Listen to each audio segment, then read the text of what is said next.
I have to tell you something. I was watching an interview with Oprah Winfrey and Madonna. And it was one of my favorites because I was watching this, and anyway, you know Madonna's a goddess, and Oprah's not bad either. In any case, Madonna had come on the show before, and she was quite obnoxious, and she was quite loud, and she was quite boisterous, and she was like, give it to me, I deserve this, the world owes me this, and I made it because of my hard work, I don't owe anybody anything, and middle finger the whole world. That was her attitude. And so this time when she came on the show, she was very Kabbalistic, she was very spiritual, she was very calm, she had found herself, and she was very in tune and at peace, and she wasn't aggressive. And even negative things said to her, she wasn't hostile. She wasn't mean, she wasn't rude. She just took it very well. And she was very much a lady. She was very calm. She was very mature. And so Oprah was saying to her, Madonna, you're very different. You're very different these days. You're not like before. And Madonna was sitting there like this. She loved it. She was sitting there like this. And then Oprah was going on and on. Oprah said, you're very different before. You're not as hostile. You're much calmer. And you seem to have taken life in a stride. You seem to accept things.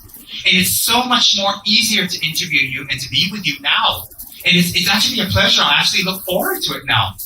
And Madonna was like waiting for it to finish. And when she finished, Madonna was drinking all this in. And she turned around, blinked at her, and went like this.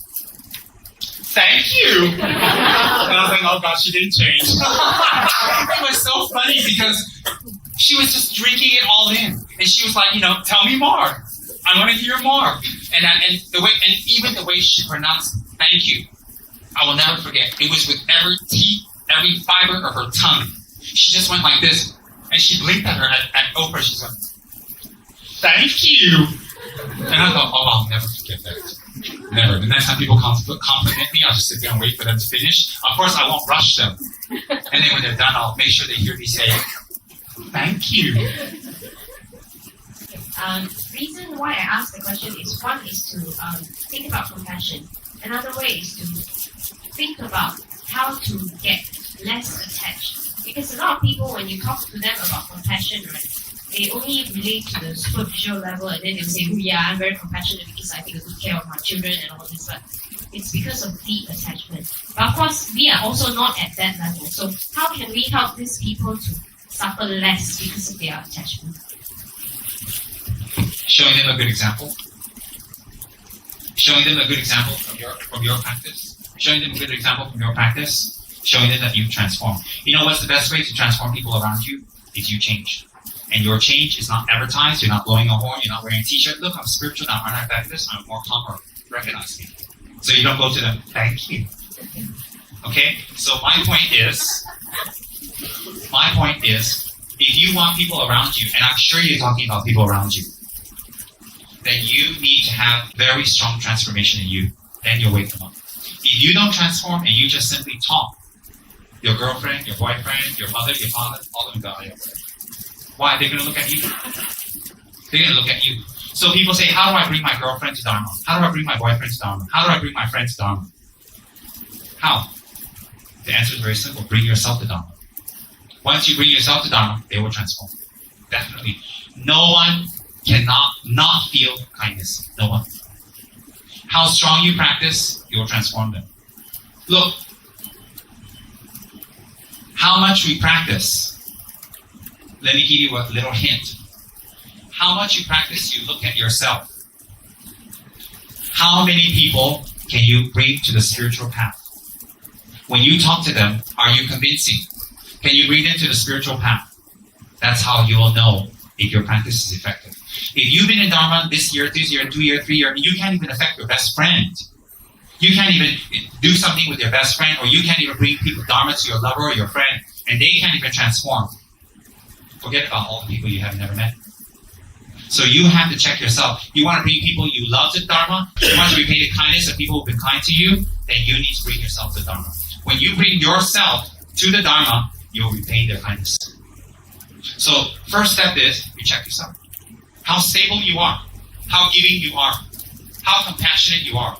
How forgiving you are. How forgiving you are. How compassionate you are. How much you study. How much you apply what you say is how much you can bring other people to Buddhism or Dharma.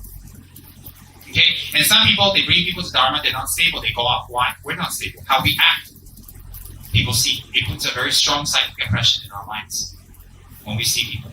So if you see people 1 week jumping up and down, they're happy with us, fabulous with us, Buddha is number one, and next week they're jumping up and down on t-shirt and tearing it and ripping it and cutting it up. The next week they say, they're sewing up the t-shirt again, they say, I regret, and they wear it. And the week after that, they're burning the t-shirt. Then the week after that, they're collecting the t-shirts, ashes and putting it in a stupa and worshipping it. And then they say to us, Buddhism transformed you. And we go, yeah, sure did. You're a psycho now. Yeah, sure it is. It did transform you. You're a walking Dharma psycho. We call you DP. That's right. So therefore, people observe you. Then people say, how can I help my father? I hear that years. How do I help my mother? They're looking at you. They're looking at how much you've transformed. How's your motivation? How's your knowledge? Example, if we're usually fighting with our father, we're usually fighting with our sister, and we stop. We totally stop. We don't even think about it anymore. We just think, whatever. We do my own thing, and I'll be very kind, I'll pray for them. Just leave it. After a while, they'll soften. They'll go, hey, what happened? Why? They can't keep hitting the wall. They can't. So how you can bring other people to Dharma is dependent on your level of practice. Example, when I was 15 and 16, I was teaching Dharma to my mother. I got beaten back for it. She used to slap me silly for it.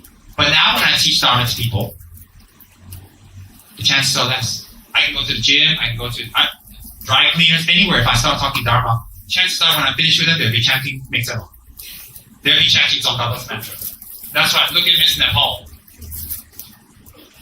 When I'm done with them, am I showing off? No, I'm not showing off. I have transformed in the last 20 years. I haven't transformed a lot, but enough that people are not stupid, they can feel it. But if it was 20 years ago, it's very difficult. But there are some people, 20 years later, they still can't do anything for other people themselves. Why? They haven't applied the Dharma. So if you want to change people around you, you want to help people around you, and you want to affect people around you, you have to show it. And it has to be real. And then you will see troves of people coming to the Dharma when you speak, when you talk. What's the Dharma? Transformation of the mind. So some of us wish to be Dharma teachers. Some of us wish to be lineage holders. Some of us wish to spread Dharma to others. How do you do that? You study, and you apply, and you transform. And you hold your vows. When you do that, you build up a nucleus energy that will explode into benefiting others. You have to do it yourself. That's why I tell people, keep their commitments. Do their soul. Hold their refuge vows. Even if you don't have refuge vows, hold it as if you do, because they're ethical. Let your protector and let your God be the fear of karma. Why? You take responsibility. That's beautiful. It's much more beautiful. So therefore, if we can't make headway with people around us, if we can't help them to transform and change, and in fact, our spiritual practice disgusts them, and it makes them turn off, most likely is that we are very pretentious in faith. That is mostly likely the case. We are pretentious in faith. So if you hear people say, I've been living with my girlfriend, I've been living with my boyfriend 5 years, they hate it, they don't like this, they don't like that, most likely it's because you're not transforming. So they're not stupid. They're so close with you, they sleep with you, they eat with you, they drive around with you, they live with you, so they can see you haven't changed. So what you're talking about is just, whatever. They're having compassion on you to just let you talk. Think about it. So it starts where here. How do we start? Hold our vows. When we talk, whatever we say, we mean it. We don't burden emotionally other people. We don't emotionally burden other people. Meaning, how do we emotionally burden other people? By always making them repeat and force and remind us. And we always say the nasty mantra, I forgot.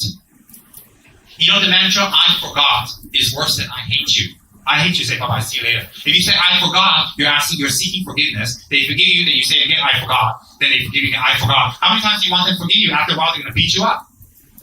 So it's a very bad mantra. If you want to chase people away, chase away patrons, chase away friends, make people pissed off, make people hate you, and make people not like you, you tell them, I forgot. I don't remember. Or you completely have no sense about it. You chase everybody away. That's a very powerful mantra. It's the best way to create enemies. It's the best way to destroy yourself. Very best. So if you want to chase away friends and enemies and all that, you just tell them, I forgot. You go work for somebody you hate. Whatever they tell you, you say, okay, later, you didn't do it. I forgot. They say, see you later, fired. They'll pay you to go. So you think about it. To be emotionally selfish is to always have people remind you, you forget, you never push yourself, and you never take responsibility for things. That is emotional selfishness. If you're emotionally selfish, most likely you'll be physically selfish. If you're physically selfish, most likely it's very hard for you to accomplish work or what you want to do or what you want to accomplish. Why? The energy you send forth to people and what people feel around you will not be positive. Not positive at all. So we have to think about that. It's very, very important.